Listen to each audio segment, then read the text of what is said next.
Hi everybody, John Monroe again. Globalization since 1945, week 10.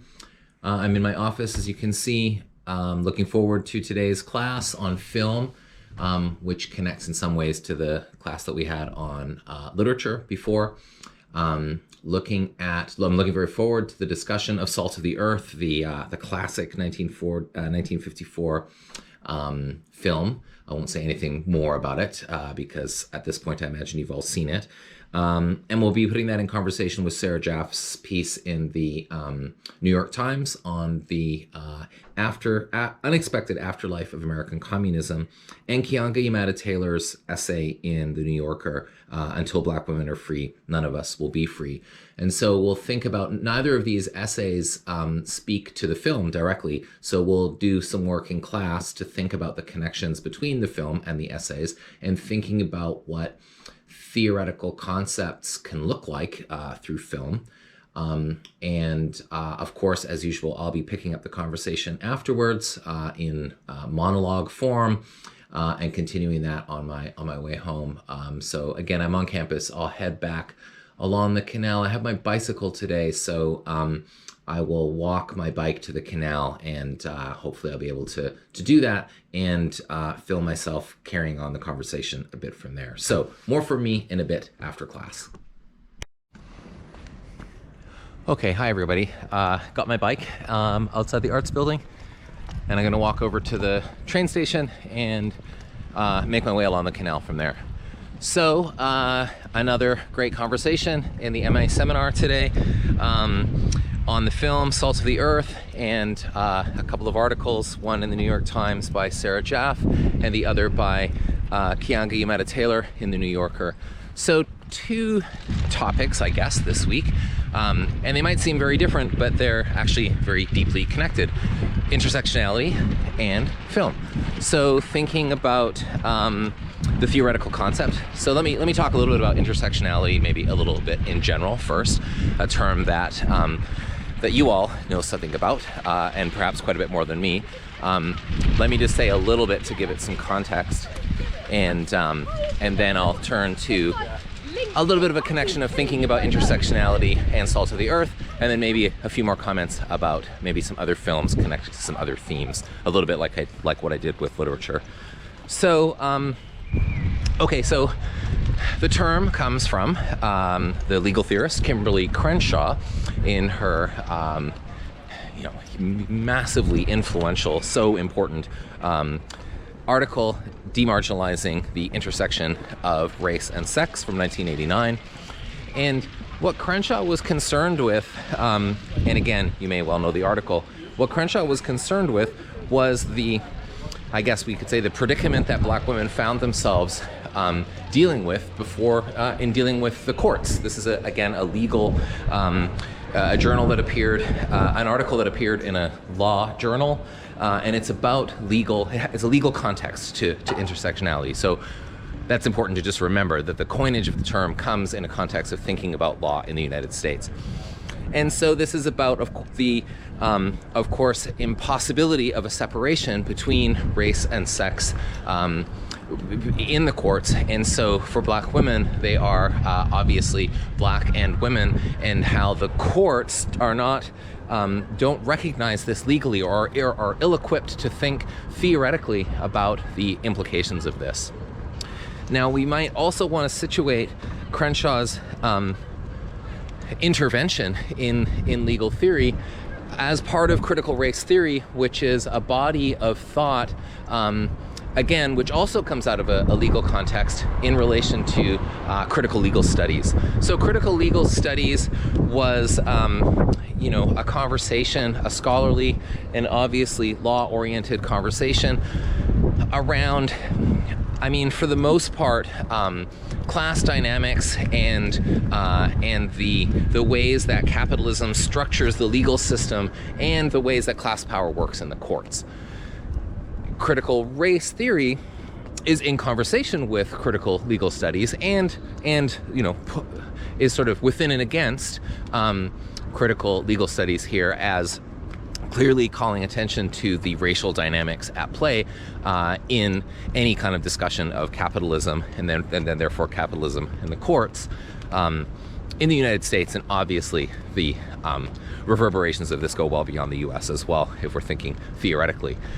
And then intersectionality arrives as a concept which, of course, has puts forward gender clearly as an equally important category when thinking about the ways that power operates in the legal system. Okay, so this comes out of a legal context. Now, to turn towards our articles here, so maybe we could talk about the Keeanga Yamahtta-Taylor piece first. In her article about the Combahee River Collective, we read about the Combahee River Collective statement, which is a statement of an activist group of mostly black lesbians, produced in 1974, which is also doing some very capacious work.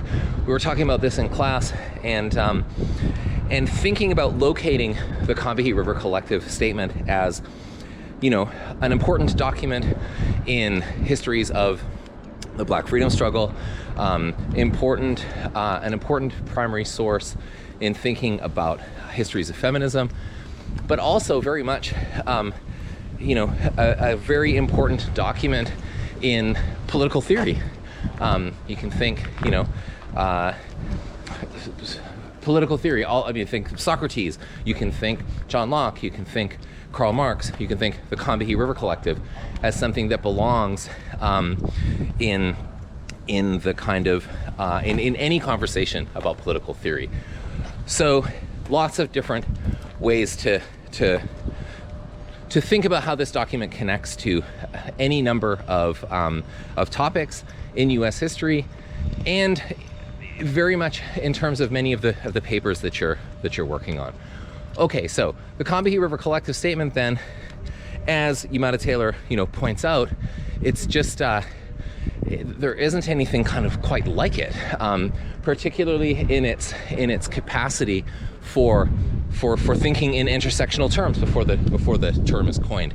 And in the Combahee River Collective, you have, an anti-racist, you have the coining of the term identity politics, first of all, which is crucial, and identity politics very rooted in thinking about other forms of oppression and other forms of struggle as well. So this is key for us to think about. There's a way that, and Yamahtta-Taylor also reflects on this, there's a way that identity politics as a term sometimes has been kind of separated from other forms of struggle, and has been reduced in some ways to see if I can get my bike down the stairs here, has been reduced to questions of representation and questions of representation alone. This isn't to say that questions of representation aren't important, but in its original coinage in the statement, you have quite a bit more than representation is being talked about there. So, go ahead. So this is one crucial sort of aspect of the statement that we want to think about. Its rootedness and connectedness to other forms of struggle. So what this calls our attention to then in terms of intersectionality, let me see if I can just ride here, hang on. When we're thinking about intersectionality, we can think about the ways that the Combahee River Collective statement represents a whole other tradition. This is not directly connected to the legal conversation that I mentioned before. And so we can see that this idea is in the air, and with the Combahee River Collective statement, we can also see how it comes out of political struggle as well. I mean, definitely the conversations in critical race theory and critical legal theory are about political struggle too, but the Combahee River Collective has, a very organic connection to social movements of the era of the 1970s, coming out of dynamics from the 1960s as well. Okay, then with Sarah Jaffe, we have, sorry, it's a little bit busy here if I can get through. With Sarah Jaffe, we have another, even older set of connections with intersectionality. Just passing on your right, if that's okay. Thank you.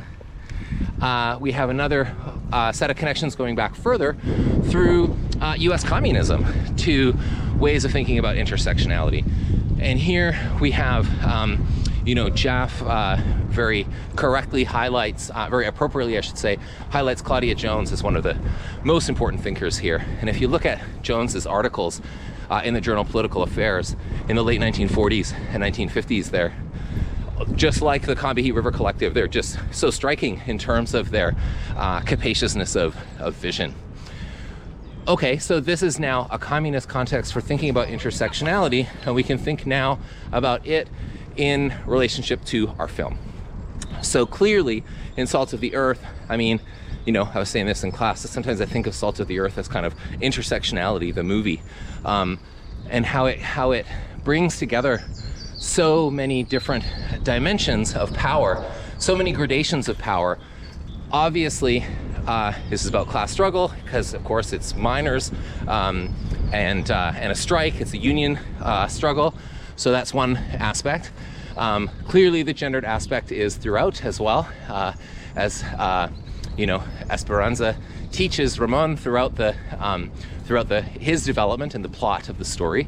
Obviously, it's about race in terms of the ways that the Mexican-American miners are treated and the ways that the capitalist power structure and the bosses at the mines are able to use white racism to, make a few more concessions to white Anglo workers and kind of thereby separate them from the wider struggle with their Chicana and Chicano, potential allies at least. Okay, but beyond that, also the film has quite interesting depictions of gradations of power within we might call them the forces of reaction as well. The ways that the police are very obviously on the side of the white capitalist, structure, but also at the same time we can see how the wealthiest boss, might easily write off the foreman or the police as well. So there even are, and there's moments of, this racist and violent police force we see in the film, which indeed they are. We also see them trying in some ways to express their autonomy vis-a-vis the bosses. So even in terms of the forces that are allied together against this mining community, we can even see intersections of different sorts in terms of their class relation among that side as well. So a lot of interesting dynamics going on in the film. And of course, the film, it was attacked as it was being made, it was attacked after it was made, and the whole anti-communist climate was one in which it was difficult for the film to be shown. It's existed as an underground classic. It's not so underground anymore, but definitely as a film, as a leftist film, as a Chicano film, there are a number of ways in which this is a very important document, and people have returned to it and celebrated it, and rightfully so. It's so unusual. When we think about the 1950s, this is not the kind of film, it's not the kind of representation in films that we think about.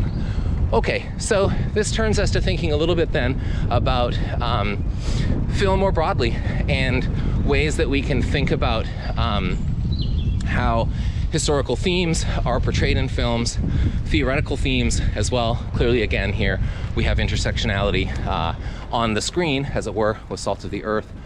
So a few that I thought of, I'll just throw a few more out there. A few examples that I thought of. So let's see. In this class about global history since World War II, I mean, we kind of begin with World War II, or a world that emerges from the rubble of World War II. And of course, war movies are just such an important kind of genre of film. One place I would maybe begin is thinking about films about World War II, because those continue to be so consequential and such ways of exploring, obviously the horror of war and all of the different kinds of again, relations of power that are connected through warfare as well. So one film for me I guess for me, I feel like the most important film, I mean, there's many that I haven't seen, of course, but the most important film for me about World War II is the Soviet film Come and See from mid-1980s. And it's about a young boy, a teenager, and his experiences kind of traveling. He becomes a partisan, and his experiences, but a lot of the time he's on his own, and his experiences of traveling through the world of the Eastern Front. And it's I mean, if you're gonna watch this film, if you haven't seen this film and you're thinking of watching it, it is so brutal. It's unforgettable in its brutality, which is maybe appropriate to the subject matter. But it's also like, it's sort of appropriately surrealist at moments as well, because it's as though Nazi occupation in Belarus, in this case, can't be contained within the regular bounds of sort of that don't contain some kind of like mental illness or something. Almost it's like beyond it's beyond the human capacity almost to sort of take in what's happening, and it culminates in a scene that you will never forget if you watch it.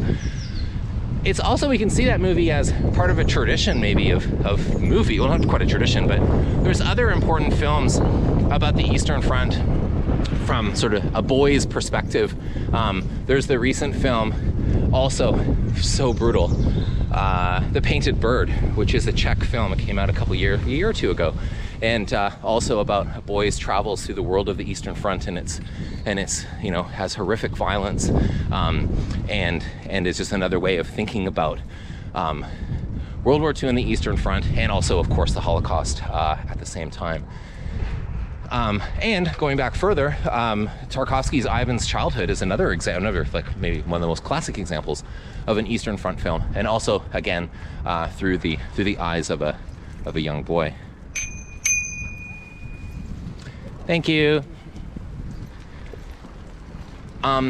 Okay. So, and then we can think of films coming out of World War II. I mean, we can't talk about every sort of era of history covered since the war, but I mean, since this is where the module begins, we can also think about films, thank you, about World War II, about the aftermath of World War II. Germany Year Zero, Russell Lee's Germany Year Zero is a good example here. Hiroshima Mon Amour, for that matter. Films that deal with the world beginning out of the ruins of the war, and I mean, both of those films are so important and so moving, and also in some ways so depressing, but important ways to think about it as kind of starting points for filmic representation of global history after World War II. So maybe a couple other themes we could think about. Colonialism in film. Colonialism's been a big theme in decolonization in film, and we can think about these as well through, well, for colonialism, I mean, I'm sure the Battle of Algiers comes so readily to mind because it's such a classic and it's so important. I mean, other films that deal with Algeria and the war of liberation there, thinking of Rashid Bouchareb's Beyond, what is it called? Outside the Law, which is a film about the Sétif massacre, and also about the massacre of Algerians in Paris in 1961. And so it follows kind of a family story, but it goes from colonialism in Algeria and brings the story to Paris. So we can also think about Outside the Law as a film about, let's let this train get by, as a film about the decolonization of the metropole as well. I mean, another film about Algeria and France is Michael Haneke's Caché, which is kind of a mystery. Someone is receiving these tapes of someone filming their home, and it leads to a kind of exploration of childhood memory, and it leads very much to a kind of way of thinking about, or an invitation to think through film about French memory, and Algerian memory for that matter, of the war, and also again of the treatment and the treatment of Algerians in France, and of again the massacre of Algerians in Paris in the early 1960s. So there's a number of ways that we can, I mean, that's just France and Algeria. There's so many ways that we can think about colonialism and film and decolonization. And like literature, film gives us a certain way of thinking about these topics that other kind of forms of representation do not. So the Cold War, of course, many examples of film through the Cold War. Dr. Strangelove comes readily to mind here. I'm sure some of you have seen that. You know, there's comedy. I mean, in Salt of the Earth, there's moments of comedy too. So, you know, serious subjects can be treated with comedic, in comedic form. And obviously, Dr. Strangelove is, you know, kind of one of the best examples of this in terms of the Cold War. So many other examples. The Lives of Others, more recently, thinking about, which is actually important for us to think about since we spent some time talking about the GDR in this module. I think that The Lives of Others is, you know, in its depiction of the Stasi and of the surveillance that took place, and just its, you know, its kind of attention to detail in terms of the just sort of atmospheric qualities of what life might have been like in the GDR is just another sort of thing about that film that's really memorable. Okay, let me just passing on your left. Thank you. It's really windy, so I'm wobbling a little bit on my bike as I'm trying to ride with one hand. Okay, continuing on. Right, I was gonna say one other one. Well, it's also about East Germany, but The Spy Who Came In From the Cold, which brings, of course, literature with John Le Carré. His novel, I don't know when it came out, early 1960s, I guess. I think the film is from the mid 1960s. Richard Burton, and is the star, or one of the stars. And I mean, it fits nicely with the color film of The Lives of Others, the black and white, the very appropriately black and white Spy Who Came In From the Cold, and its sort of gritty and grainy exploration of betrayal and of course the Berlin Wall itself is kind of in some ways one of the characters of that film. Okay, I'll say a little bit more. Let me say something about films and capitalism, because this is also obviously important to what we're thinking about this week. I got to get up these stairs first, though. So let me just turn the camera off for a second, get up the stairs, and I'll say a little bit about films about capitalism and maybe call it there. Okay, more in a second. Okay, here we are. I'm gonna walk. As you all know, it's dangerous enough trying to ride a bike on the roads in Birmingham, so let me not do it while filming myself at the same time. Okay, so let me just say a little bit about films of capitalism, just to draw things to a conclusion, because clearly Salt of the Earth, you know, very significantly sits in something we might call a tradition around this too. And of course, you know, there's a number of films we can point to. One that brings film and literature again together is Grapes of Wrath. Like The Spy Who Came In From the Cold, the film version of The Grapes of Wrath, which is, I think, from 1940. I think the book is 39. So, you know, a very important novel. Steinbeck's The Grapes of Wrath comes out at the end of the Depression, and the film version is made very shortly thereafter, and they're both classics. I mean, interestingly, John Ford is the director of the film version of Grapes of Wrath, and you know, known as a left-wing film, critique of capitalism with limits, certainly, but nonetheless. And John Ford, of course, you know, well, his career as a I think he'd already made Stagecoach at this point, but his career, you know, he's best known as a filmmaker in the genre of westerns, particularly with John Wayne. He goes on after World War II to make a number of really important westerns starring Wayne, which of course put us in a much more kind of conservative category of films. I mean, we could also say films about colonialism as well, pro-settler colonial films about colonialism with the very conservative actor John Wayne. But putting that aside, Grapes of Wrath is a really important film about capitalism in the United States. The Godfather is, again, it's a gangster film, but it's also very much a film about capitalism. It's not too hard to read that into it. And I was thinking too about maybe some recent Bong Joon-ho's what is it called? Parasite. Sorry, I think I got his name wrong. Bong Joon-ho's Parasite is a Korean film which has gotten a lot of attention recently, as it should. It's very good, about a poor family who kind of makes their way into working and being in the service of a wealthy family, while pretending to not be the poor family, pretending not to be related to one another. Also some very funny comedic moments in a film about a very serious topic here as well, but really an exploration of capitalism, among other things. Atlantique is another film which gets us thinking about racial capitalism and the long histories. So it's set in Dakar. Mati Diop is the director, and it's a film about a young woman who's in love with a young man, a construction worker. She's also engaged to be married to a wealthier man, but her lover, the construction worker, is working on this huge high-rise tower that's being built in Dakar, and they're not being the owner of the project is corrupt. He's not paying the workers their wages, and they decide to leave and go to Europe. And then other kind of also supernatural things ensue. I won't give too much of it away. More I'll recommend that you see it for yourselves.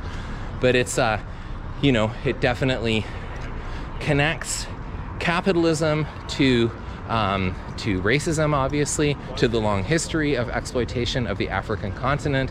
And as these Senegalese workers, leave to go out to the ocean, to go elsewhere, they're wanting to go to Europe, but it also evokes that longer history of people on the African continent leaving, or being made to leave under circumstances not really of their own choosing. And obviously there's something in that evokes the history of racial slavery as well. So another example of a film that looks at capitalism in the present and connects it to, like Salt of the Earth, and connects it to a variety of other issues as well. Namely here, the race, gender, class connections, the intersectional connections we can see in Atlantique as we can in Salt of the Earth. And then maybe the last film I'll mention, Boots Riley's Sorry to Bother You, about the telemarketers, and about a young man who, so you may have seen this. It's in a society in which there's this big company that has people working as more or less enslaved laborers or unfree laborers, and the main character, Cassius, ends up working in a call center where there's a union drive going on. I mean, in many ways, I would say, out of all the films that I've talked about, if we think of one that's maybe, we could say, the inheritor of Salt of the Earth in terms of any kind of tradition, Boots Riley's Sorry to Bother You is maybe the best example, to my mind anyways. There's probably others, but I'll put this one forward because there's a union drive, so it also has the direct kind of labor situation. But one of the key sort of aspects of the plot is that the main character, who's African American, takes on what's called a white voice. And if you haven't seen the film, you'll see this, or you'll hear this. And this leads to his success within this firm, which is of course selling the labor of these unfree workers, and then other, again, I won't give it away, but other sort of sci-fi elements enter the film as well. It's a truly, just go and see this film. But it would be very interesting to think about it in connection with Salt of the Earth and the ways that it's handling different intersectional dynamics through a class struggle, and how both of these films are kind of related in different ways. I don't know if Riley was thinking about Salt of the Earth, or if that was one of his reference points. It may well be. So in any case, there's just so many ways through film that we can think about history, and we can think about the topics that we're talking about in this module. I know some of you are going to be writing about film and literature directly, but for those who are not, it's still something that could be relevant, or something that you could bring in potentially into your essays. And also, in other modules and in your dissertations, there's ways that film, like literature, give us an angle of vision on topics of history that's worth thinking about, worth thinking with, and for aesthetic reasons too, just in some ways enjoyable to, well, in many ways enjoyable to do, and also edifying at the same time. Okay, I'm going to leave it there, live from the Five Ways Roundabout. Thanks for accompanying me on a wobbly bike ride, and there's a bit of a walk home. I'll see you next week in class. Okay, bye everybody.